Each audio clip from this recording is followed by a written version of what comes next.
Welcome to the Women at the Top podcast interview series. My name is Regina Barr, and I'm the founder of the Women at the Top Network. I'm going to be your host today. And joining me today is John O'Brien. He's an author, licensed psychologist, professional speaker, and executive coach out of Portland, Maine, with over 30 years in the mental health field.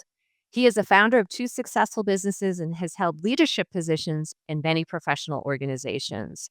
He serves as an adjunct professor at the University of Maine at Augusta, teaching courses in psychology, trauma, and addiction related topics. He equips people with tangible skills and concrete tools that empower them to swiftly reduce stress levels and enhance wellness. John is the author of Rudeness Rehab, Reclaiming Civility in the Workplace and Your Home Space. I love that title. So thank you for joining us today, John. Oh, Regina, thank you so much for having me. I'm looking forward to this conversation. Yes, I just think that this conversation is very timely, and your book focuses on rudeness and incivility, which I think can be problematic in our current work, business, home, social, whatever environment. And I always like to get the backstory on a book from our authors. So tell us a little bit about what inspired you to write the book, Rudeness Rehab. Okay. Well, when I first entered the training program to get my master's in counseling psychology, we were encouraged to do some self-reflection of ourselves. And being the dutiful student I did, and at that time just came to understand that there was a part of me that could be rude. So I kind of just noticed that and thought that's important to manage. And through my training into my PhD program and beyond, and in working with clients, there was always this idea of helping people manage interpersonal relationships. Fast forward to 2017, I heard Dr. Christine Porath, who is a expert on this and has done a lot of research, speak, and it was like a light bulb went off for me. And then we went into the pandemic, and I just saw how people were treating each other at a time when ideally our country would come together. It just seemed like we became further divided, and especially the way people were treating frontline workers and healthcare workers. And that I thought as the pandemic started to wane, maybe that type of behavior would diminish, but it didn't. And that's really what propelled me to write the book, to kind of empower people about how to manage what is now a pandemic of rudeness. I agree with that. And thinking about that time frame, right? What changed? We all went online. We all went to sitting behind cameras and kind of out on social media where we have some anonymity. Even when you're on camera like this, if you're not face to face, you still have some anonymity. You know what I mean? That you're not sitting right next to someone where you have to kind of look them in the eye, right? I mean, right now I'm trying to look you in the eye, but really I'm trying to look at the camera. Otherwise, right, it looks like I'm looking away. So if I Right. were to look down where I actually can see you, then it looks like maybe I'm doing something else or reading my notes for today's call. So if Right. I'm doing what I'm supposed to be doing, it's even more of a disconnect because I'm looking straight on at the camera when I'm really wanting to look at, the video views. So do you feel like some of, what was going on at that time and us moving away from all the face to face into this sort of space of anonymity also had something to do with that? And we haven't left that space of anonymity. A- Absolutely. I think there's some psychological disconnection that goes along with the physical disconnection. Even though, for example, you and I are interacting now, there's still, it's not the same as if we were together in person, right? And I think that the pandemic created a huge amount of isolation, necessary isolation. But in that isolation, people became less equipped or less familiar with relating to one another. And now trying to come back together, people still struggle with that. I couldn't agree more with that. So glad we are having this conversation today, even if we are, in a remote environment. Right, So right. the book is really about getting you to think about the less obvious ways that we treat each other poorly and the negative impacts that these behaviors could have on our physical and emotional health. And I would hazard a guess, not only on the recipients of those behaviors, but also ourselves. So tell us a little bit about how do you define incivility? Um, well, Just interesting, I would say that if you just as an aside, but if you go into Amazon and type in "incivility" for a topic, it autocorrects to "invisibility." Oh, So, it's almost like Amazon isn't comfortable with the term, we're still trying to get comfortable with what the term actually means, but the way I think about it, it's rude or inconsiderate behavior that may or may not be intentional, but that nonetheless causes stress in the person who's the target of the behavior. People who witness it also experience impacts of it, negative impacts, and even boomeranging around eventually to the person who is uncivil, because oftentimes they get something similar in return from other people. So it's really quite a toxic mix of people affected. I'm glad you talked a little bit about the boomerang for people who witness it, because sometimes Uh-huh. I think we've all witnessed something where we just feel cringe, right? Like that little feeling in our stomach, like, ugh, that is horrible. Yes. Um, so I'm glad that you mentioned that as well. And, uh, it's interesting, I think, in certain cultures or certain cities or environments. I grew up in New York, but my mom grew up in Minnesota, and I would say we probably have less tolerance for certain behaviors or perceive certain behaviors to be more in, inconsiderate or rude in Minnesota than perhaps we might see them in New York. So I think sometimes some of it could be generational too, so we have different factors that can also influence that, which I find interesting.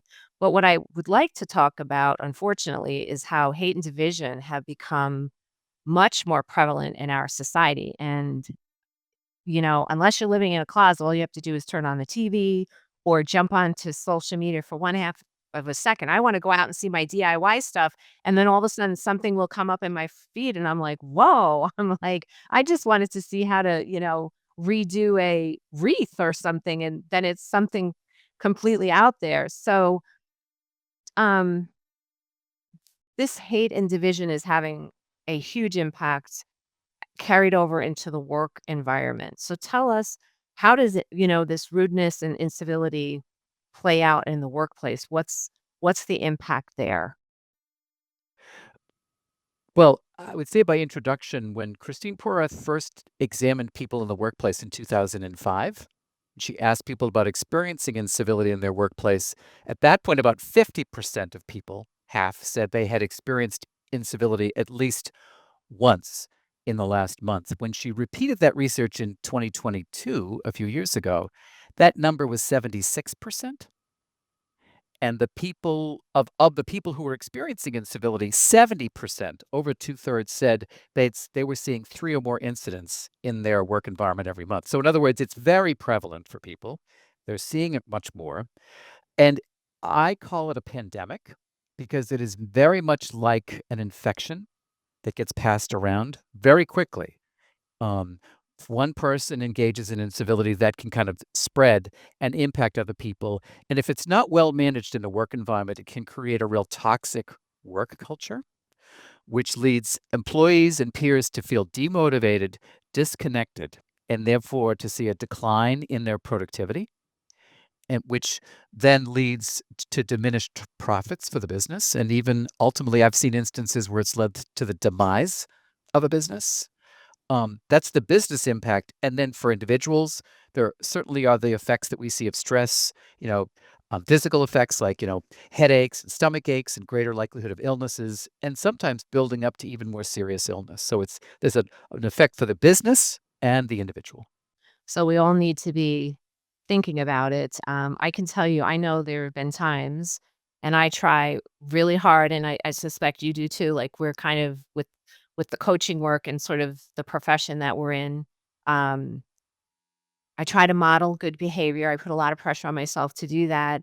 But sometimes I always tell people I'm a human being and I get tired or I don't feel well or I'm in a hurry and then something happens. And I always try to take a step back and apologize. And I can tell you when I do that, people are beyond shocked. Like where I've said, gosh, I need to stop myself here. I'm really sorry. I'm not feeling well. That's not your problem. I apologize. I was very rude and uh I don't want to end our interaction on this way? Can we start over? And like, I think sometimes people wanna fall over, but I think, I don't remember who quoted this, maybe you do, but, you gotta be the change you wanna see out in the world. So I feel like that's true because you just talked about how this is a pandemic, it is infectious, and if you're an influencer at work and you engage in that behavior, you make it okay for other people to engage in that behavior. So, Absolutely. a lot of the folks that are either watching us today or listening in today, they're women in the workplace, corporate leaders, business owners. We have some men too, but a lot of women. And so, can you talk about some specific ways that women leaders experience incivility in the workplace? That's a tongue twister. Um, Yes. what are some of the ways Right. that you see specific to women, if there are specific ways?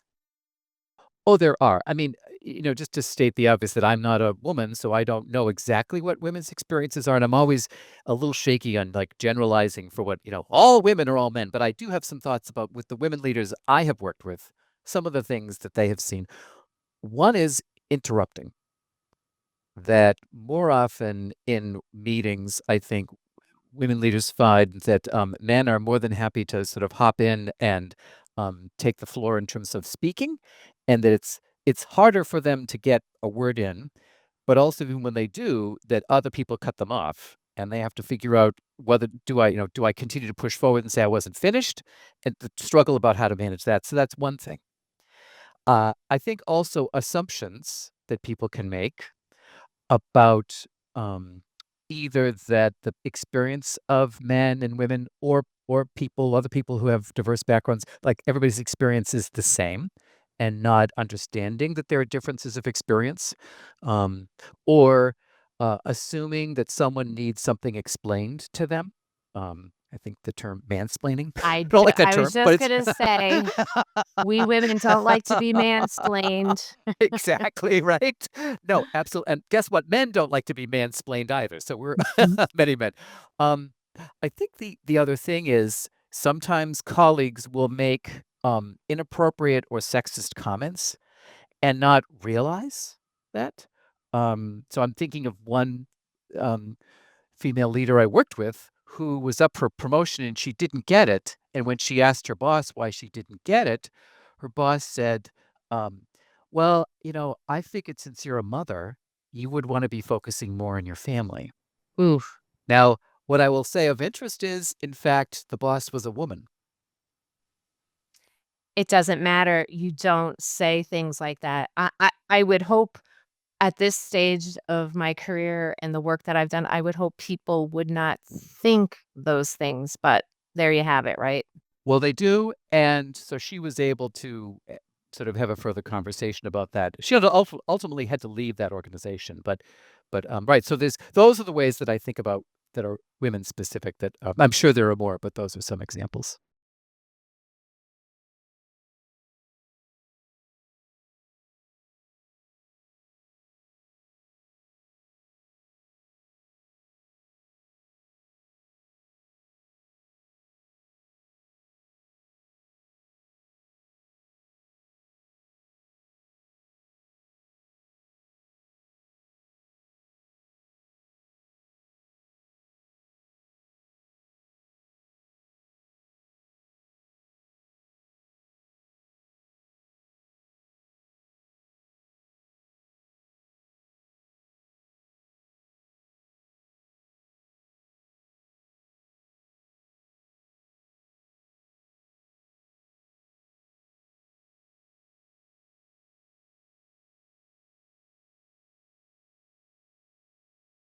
Mhm.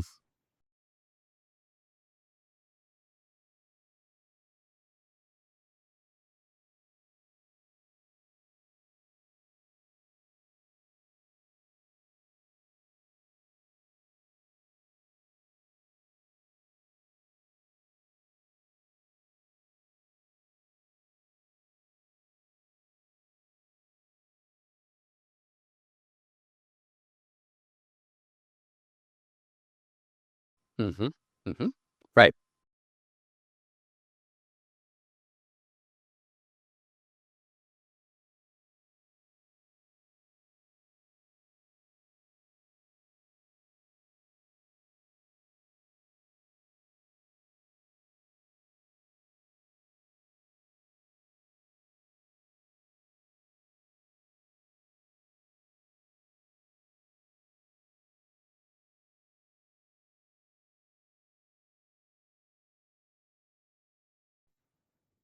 Well, I think some people feel skilled enough, and they may to try to interact with whoever is being uncivil directly, especially if they have a good relationship. Because sometimes, as I've said, incivility is unintentional, and people are a little bit blind to what they're doing. Obviously, it's going to depend upon what we're talking about here as far as the behavior is concerned. But you may feel skilled enough and have a good enough relationship with the person where you could deal with them directly.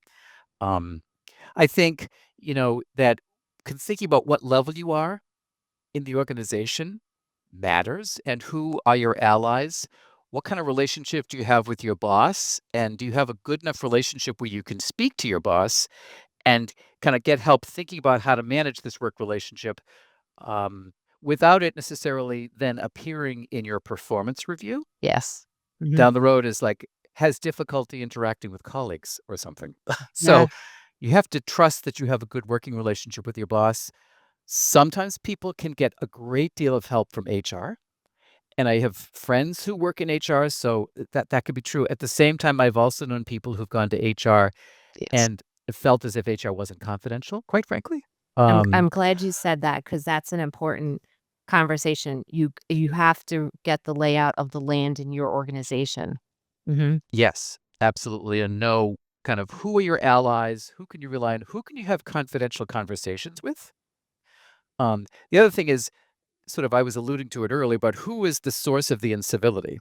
Because sometimes there are people in organizations that are significant individual contributors that have been protected um, for many years, and the organization is maybe resistant or completely resistant to do anything about it. So you really have to know um, what's the history, what's the person's role in the organization.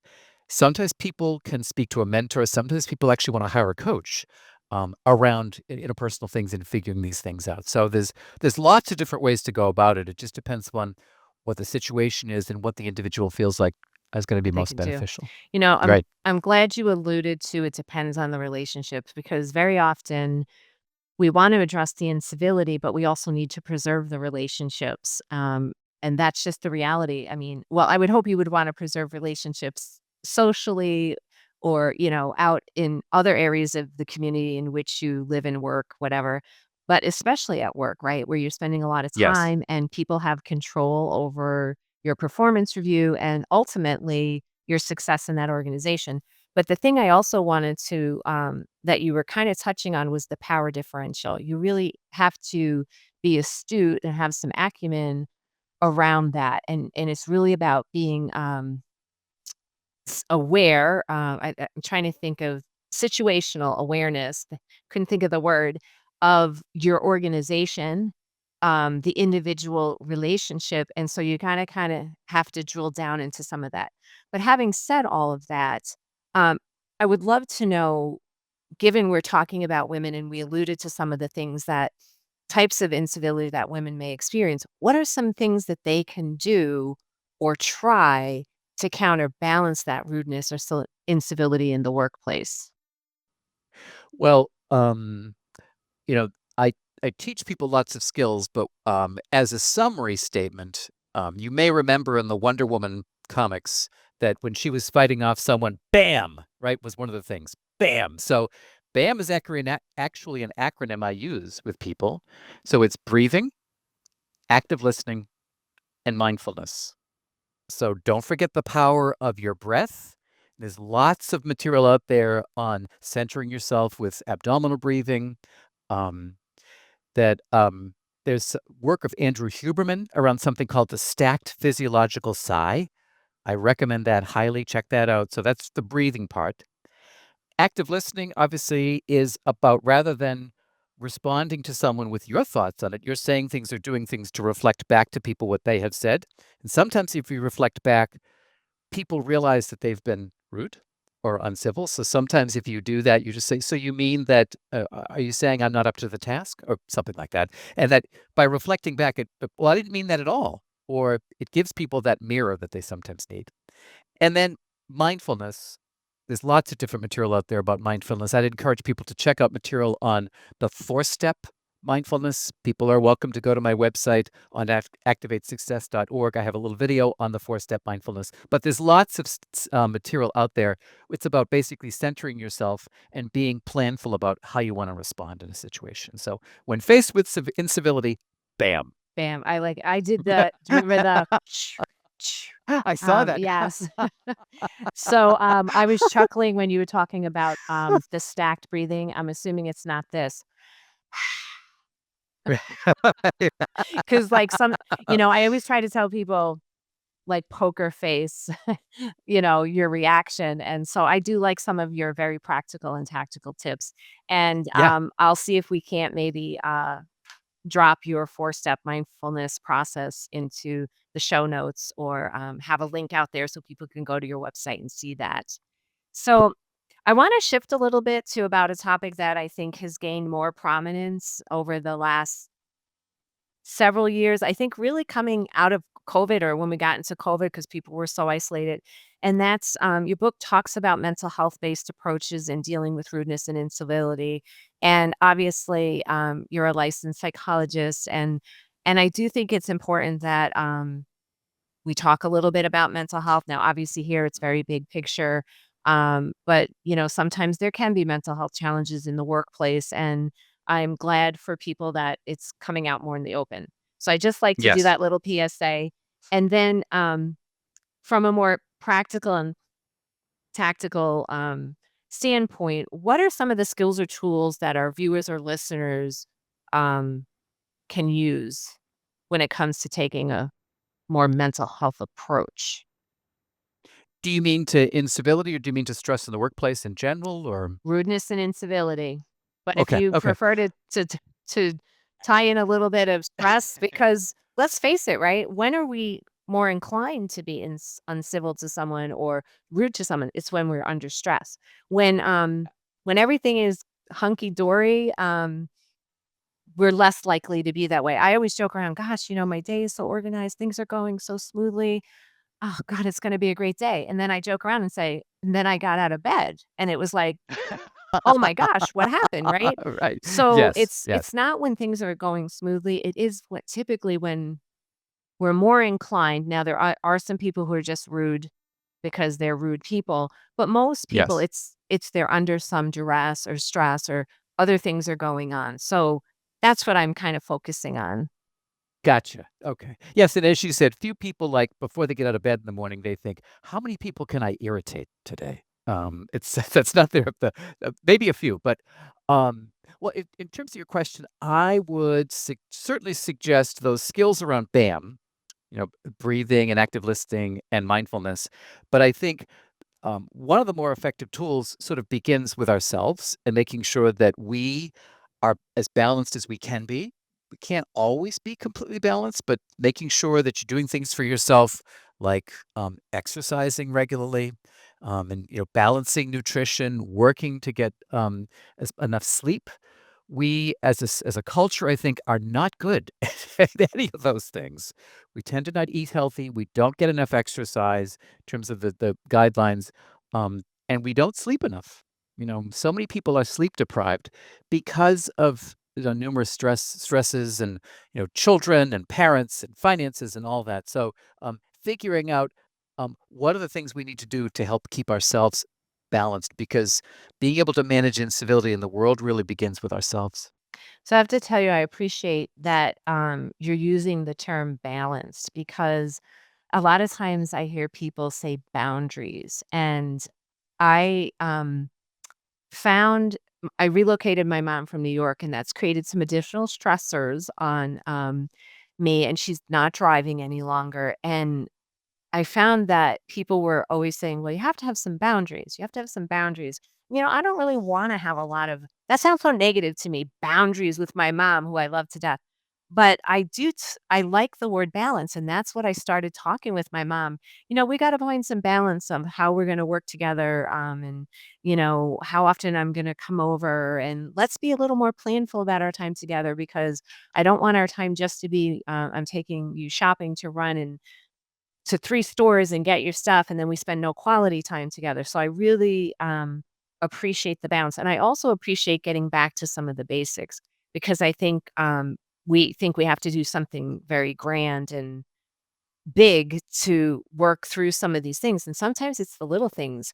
I think there's a reason we have a term called hangry in in the world. Like, I don't know when that came into place, but I went to a closing. I'm also a realtor in addition to speaker and a coach.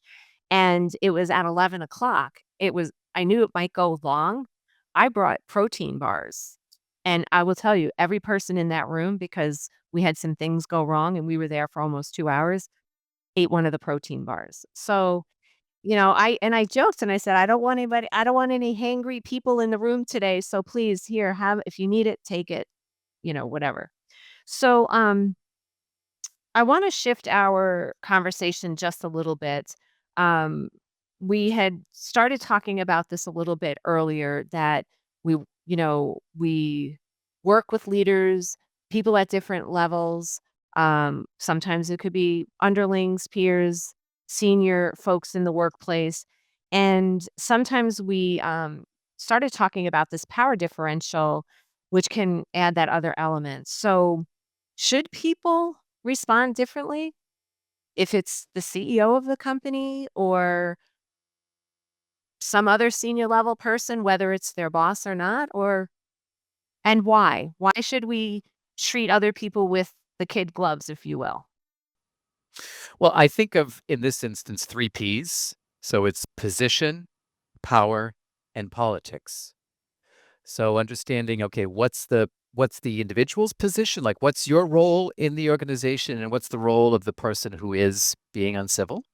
Um, and and and sometimes the people that have a lot of power in an organization aren't necessarily the ones with the highest levels of position. Sometimes people have been there a long time, so you have to sort of be thinking about that, as well as, like, who has connections with who, the politics of the situation. So I would say, in some ways, it may be easier to deal with incivility in a direct report because you have more power, but sometimes there are challenges there if the direct report maybe pushes back against some of your requests. So you have to navigate that carefully. I think with a peer, you're at the same level, and so it, in some ways, and again, depending upon your relationship, it may be easier to navigate that. And if it's someone who is a bigger dog in the organization, well, that's often where you have to, what's been your ongoing relationship with this person? Is this a one-off? Is this how they usually are? Mm, that you may need to try to gather support from other people, either in the organization or your mentors or your coach, about whether or not it's worth trying to address, and if you do address it, how to do so. Yes, I totally agree with that. And it's interesting. The reason I asked, like, should we be treating these people with kid gloves, is because sometimes what happens is these more senior level leaders, I'm really talking about the C level, because I've done a lot of consulting and coaching at that level. And sometimes they're in their little ivory tower and they have no idea. Like, no, everyone's afraid to be a mirror. And sometimes I've had to be the mirror for them. Even when I wasn't their coach, I might have been consulting on a project, but I'm, like, watching all the, fallout from this person, and I'll schedule a meeting, and I'll be there to do, like, a project update, and then I'll say, "Hey, do you mind if I put on my coaching hat for a moment?" And I do this, and they look, and they get a little uncomfortable. And then I kinda tell them like it is, right? And then I'm like, "Okay, I'm gonna take my coaching hat off now," and I get back to business. But, that's why I ask, because sometimes these people don't realize it. Some of them do. And I've had a person say to me, "Oh, yeah, I know. I'm always like that." And I was like, "Oh, is do you think that's really effective? I'm not sure if you really noticed the impact that you had on your team." Right. Right? It's like, Absolutely. Yep. so it's hard to believe this time went quickly, but we are winding down on time. And I always like to close out my interviews with asking if you could only give one piece of advice to our viewers or listeners today with regards to rudeness, incivility, or how to improve that in the workplace or your home space, to tie back to the title of your book. What would that be? What would you want people to leave our time together today? Well, recognize that we all have stress related negative behaviors. We all have them. And it's when we are out of balance that those are more likely to manifest.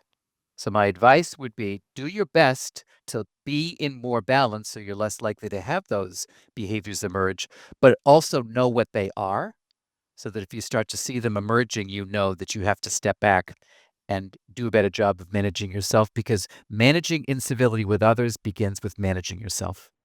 I love that. And it kind of goes back to what you had said earlier, being mindful, like being aware of those behaviors in yourself or triggers in yourself as well. So, well, that's all we have time for today. And I do want to say thank you so much for joining us today, John. It truly has been fun and a pleasure to be with you.